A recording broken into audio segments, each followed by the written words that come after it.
Welcome back to The Wave. I'm Franc Han Shih. Thailand are facing internal and external challenges amid economic uncertainties. Fewer foreign tourists plus lower consumer confidence amid instability are affecting Thailand's competitiveness. What are the latest data and how can the new government revitalize the economy? Joining me now is Mr. Puring Adunwattana, Managing Director and Chief Economist of Kasikorn Research Centre, to give me more analysis. And he joins us now. Mr. Puring, thank you for your time. Thank you for having me. Right. Khun Puring, this time, of course, last time we talked about Q1 to Q2, your analysis, and this time we are in Q4. So what is the expectation for Q4, the Q3 analysis, and next year too? Very important for us. Yeah, believe it or not, I have some good news for you. I think the economy is looking a little bit better. I think we upgraded our GDP forecast from 1.4% this year to 1.8%. Yeah. But this is due to the strong performance of export for the first 8 months. But I think that's where the good news ends, and I think we're gonna see the fading of this strong front loading of export that we observe. So this is going to be a drag on the economy for the rest of the year and also the first half of next year. Yeah. But good thing we also had a bit of uncertainty from our change of government. But it looks like now the public has received the new cabinet quite well, and I think they really approve of the policies that are likely to come for this Anutin government. But that's come with the bad side. Unfortunately, this government is supposed to last only for 4 months. So this is another big uncertainty. But I think looking at it on the positive side, I think this government will likely to try to deliver some quick win policies for the next several months. So I think this should give a bit of a boost to economic activity. At least some of the quick win policies that have proved to be quite effective.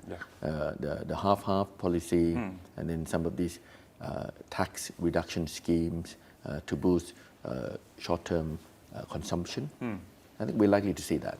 Yeah, so you talk about the positive development from the government to all those policy. Short-term stimulus may really help Thailand's economy. But what about as you said, front-loading might fade? It will fade. Yeah, it will fade because of amid US tariff impact too. That is coming. But we also see negative sign, the alarming call from Fitch rating, because of course Thailand's rating has been revised from stable to negative because of political instability, as what you said. Talk about we have a new government right now, 4 months to go. What does the Fitch rating lowering Thailand's credit mean for Thailand's economy? Well, I mean, I think they downgraded the outlook. They have not really downgraded the actual rating. But I think everyone knows that it's coming because I think earlier this year we got Moody's downgraded the outlook. But I think the message is quite consistent. The government cannot go on having budget deficit year after year, and I think we've been running a budget deficit for over 20 years or so. And this cannot go on because spending has its limit. And now the public debt to GDP is, give or take about 65% of GDP. The fiscal debt ceiling is 70%. And we've been running more or less about 4%, 4.5% of budget deficit every year. So, continuing at this rate, it will be a year and a bit where our budget ceiling, our debt ceiling is exhausted. So I think this government and the next government and the government after that will have to ensure that they spend the budget wisely. So it's just, I think the the government stability is just another negative factor that we've changed government so many times in the past few years.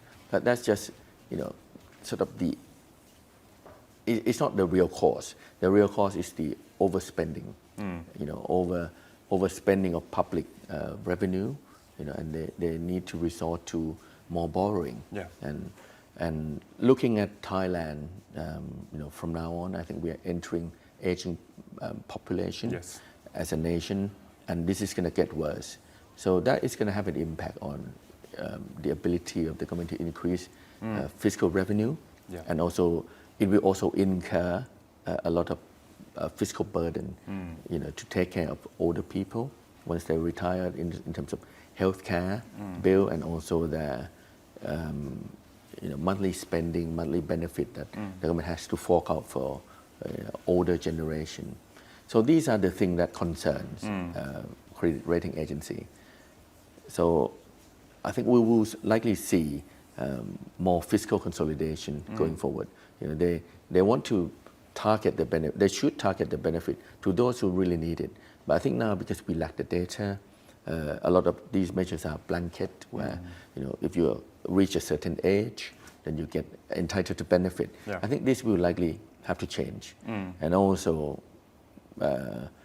in terms of the tax inclusion, the people who pay taxes in Thailand are about 4 million out of population of close to 70 million. Yeah. So this is not going to fly. It's not going to be sustainable.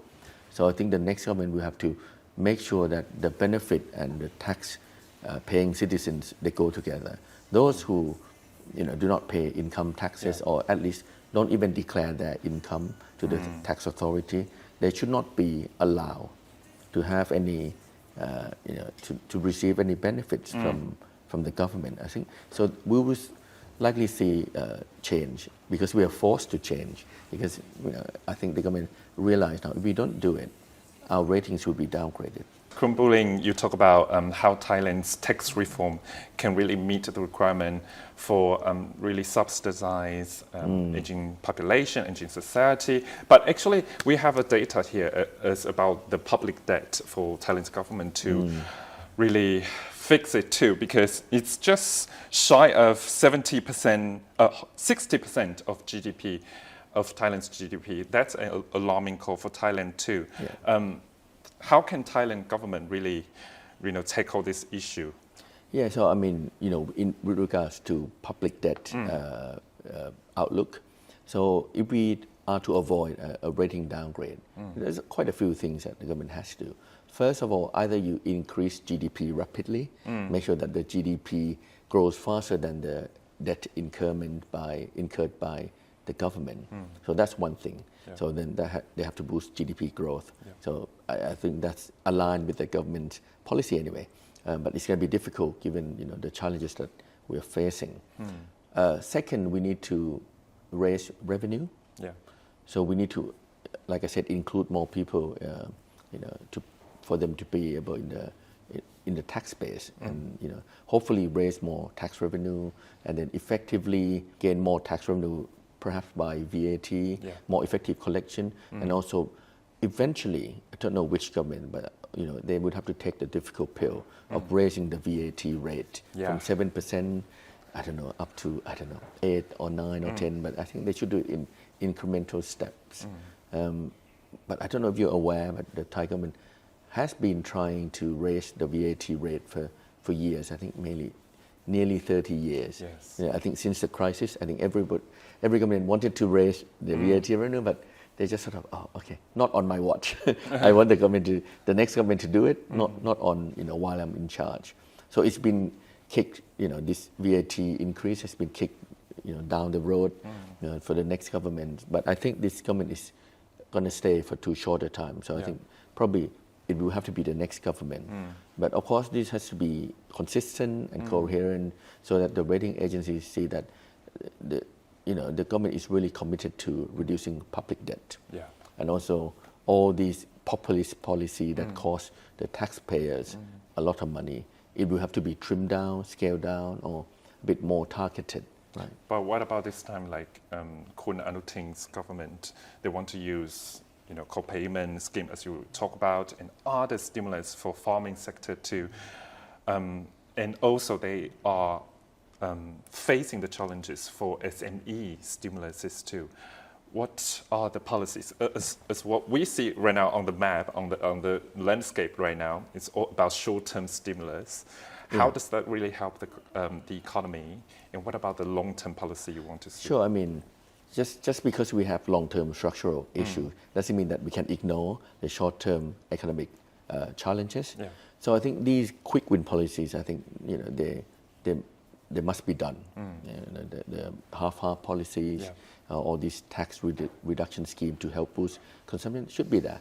And this year we are facing a steep drop in agricultural prices.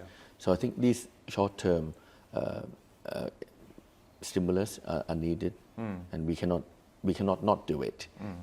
So I think the government is right to try to tackle these short-term issues, because I think now we are trying to stem the decline and give a bit of a boost towards year end, because I think these are what's needed. But also I think at the same time of trying to put out the fire, economic fire, we need to come up with what are the policies that can address long-term issues, like the regulation reform.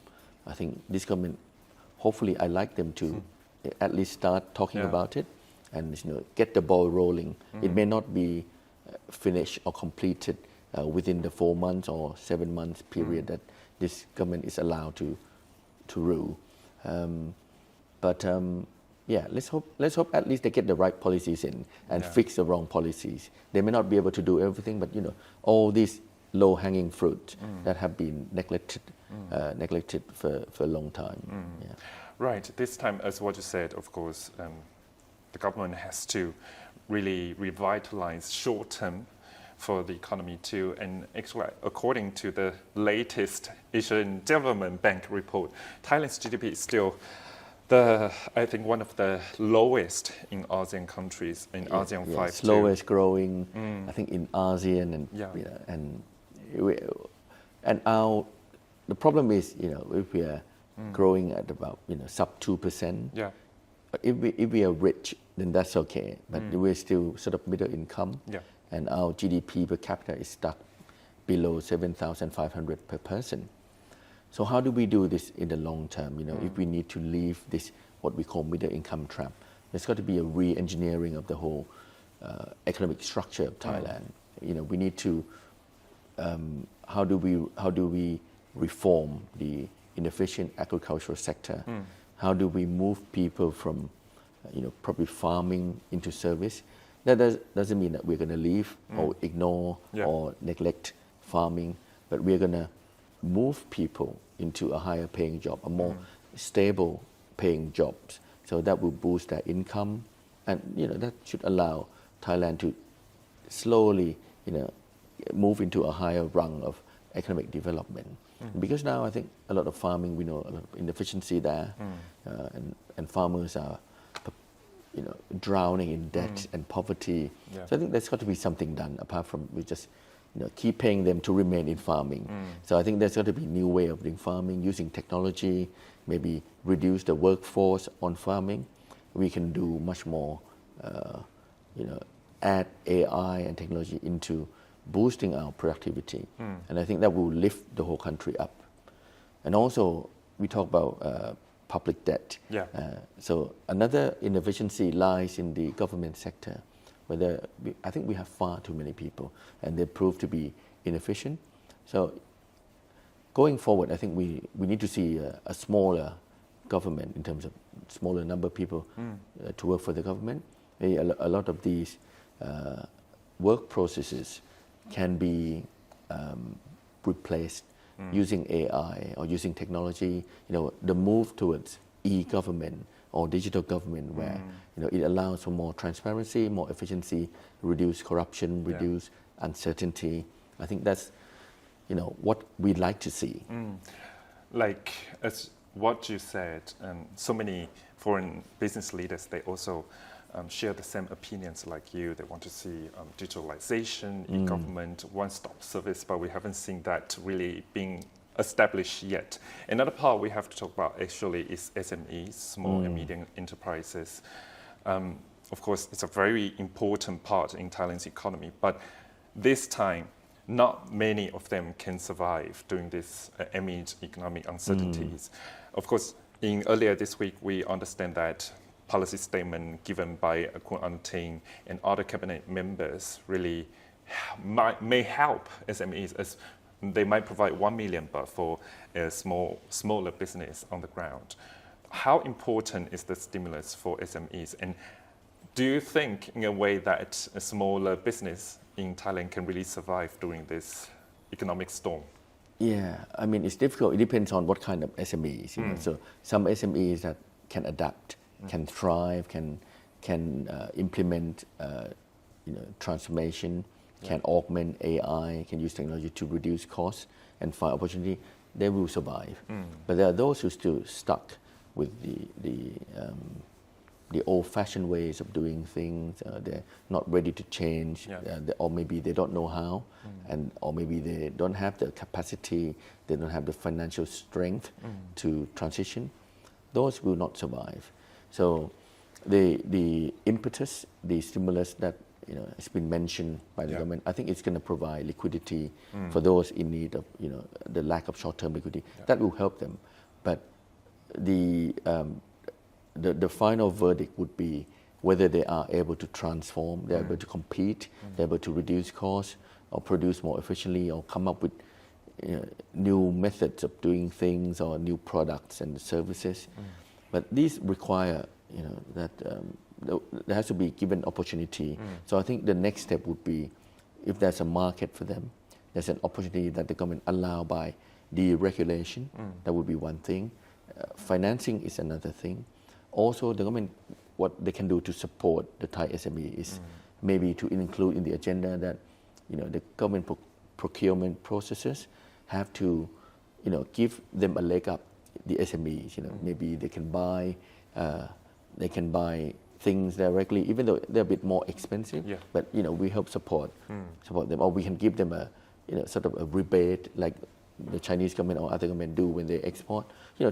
So that they are able to compete, or give them at least, in the baby, once they're like a little baby, little SME, they're given some help and support. But once they grow strong and become, independent, and government can gradually reduce the support. So we don't want the support to be indefinite. We want the support to help them get started, help them grow, help them innovate, and then that will create job and make our economy dynamic. But we got to ensure that we don't want to keep paying them. Like we don't want to have zombie SMEs where they can only rely on government handouts. So that is exactly what we want to avoid. So of course, financial liquidity, the support to transform as soon as possible amid economic uncertainties are keys for the government. Another part, actually, of course, in Thailand's economy, we have to talk about is tourism sector. This time, of course, according to the Tourism Authority of Thailand, at the beginning of this year, they expected around like 39 million, 40 million, but right now they already lower the expectation to 33 million, just over that. This time, no matter is the news concerning news about scam centers, and now they compete because of the strong Thai baht too. Some people say that okay, foreign tourists, they might choose other neighboring countries like Vietnam, Malaysia rather than Thailand this time. How does the strong strength of Thai baht really affect Thailand's tourism at this moment? Yeah, I think to some extent they affect the tourism. So people who say, okay, maybe we've been to Thailand so many times, now maybe it's a little bit, we feel a bit more expensive now. So maybe they might switch to other countries like Vietnam or Indonesia or China, that China has opened up. So that's one thing that the government has to be careful. It's not just the strength of the Thai baht, it's also the cost of living in Thailand. If you compare, if you can go have a good meal in Thailand, and you can have a similar meal in Japan. Sometimes it's cheaper in Japan or in Europe. So this is concerning that Thailand is no longer a cheap destination, a value for money destination. So the currency is adding sort of insult to injury, that it makes it even more expensive because compared to our neighbors' currency, for example, maybe Vietnamese dong, Indonesian rupiah, they're down by about 3-ish%, and we're up by about 8%. So in total, we're up, against them, we're stronger than them by our currency by 10, 11, 12%.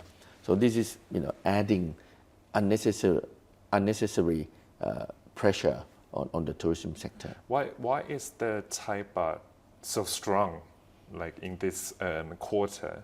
And what is the policy intervention you think right now from the government to really ease that? Yeah, I think according to the Bank of Thailand and the Ministry of Finance, there's been a lot of maybe illegal flow or illegitimate flows of money into the country, maybe from scam center, from the grey businesses.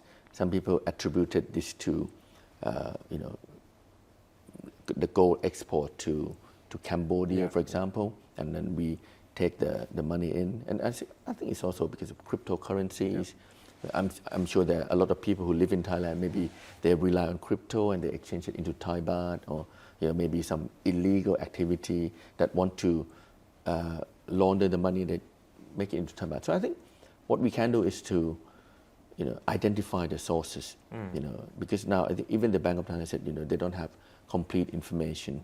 So I think they have to connect between all government entities and make sure that all the flow can be detected.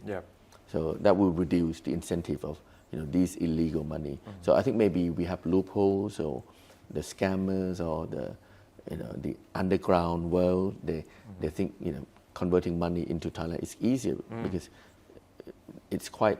Maybe they think that it's not possible for the government to trace them. So maybe that's one thing. But it's also, but that's just part of it. That's just explain part of the strength of the Thai baht. But I think the main question is, I think the underlying trend is the weakness of the dollar. So that's the main trend. But these are just make us a bit stronger than other countries. It's also the gold price. I think the Thai baht is strongly correlated with gold price, and gold is making record high every day. So that's adding to the strength of the Thai baht. But it's also, I think, because sometimes Thailand is seen as a safe haven in uncertainty, and because of our macro strength in terms of the public debt used to be a strength, but now it's inching higher, but still relatively okay. It's also the banking system is very strong. So these are seen as maybe in other countries who the macro stability is questioned. Maybe Thailand maybe is we are a victim of our own success. So capital flows into Thailand. So all these added together, but to make the baht one of the strongest in the region. But it doesn't help when our economy is weakening, and the Thai baht is just we should expect the baht to be automatic stabilizer, where the economy is not performing. The baht should be there to weaken. It should be there to help support by weakening. So we're not seeing that. We're seeing the baht moving the opposite direction. So I think this is a challenge that the government and the new government of the Bank of Thailand will have to tackle together. So in October, because mid-October, I understand that MPC of the Bank of Thailand would have another meeting to talk about the policy interest rate to really take it down or not. So, of course, last time you say that, okay, we might see another 25 basis point cut in October. Still the same perspective this time? Yeah, I think so. Yeah, okay. I think so. But it depends, because I think the government is new and there's a change of committee. So we'll see. We'll see how it plays out. But I think the direction is clear. I think we need a lower policy interest rate. But let's see the chemistry of the between the new MPC members, because I think there's quite a few new members of the MPC, including the governor himself. Right. So today, of course, we talk about so many facades, tourism sector, SME, Thailand's economy performance amid regional competitions too, and amid uncertainty in Thailand's government, and of course, U.S. tariff impact too. So today, thank you for your time again, Mr. Buring Adun Watana, Managing Director and Chief Economist of Kasikorn Research Centre here. Thank you for your time. Thank you very much, Frank. More news to come.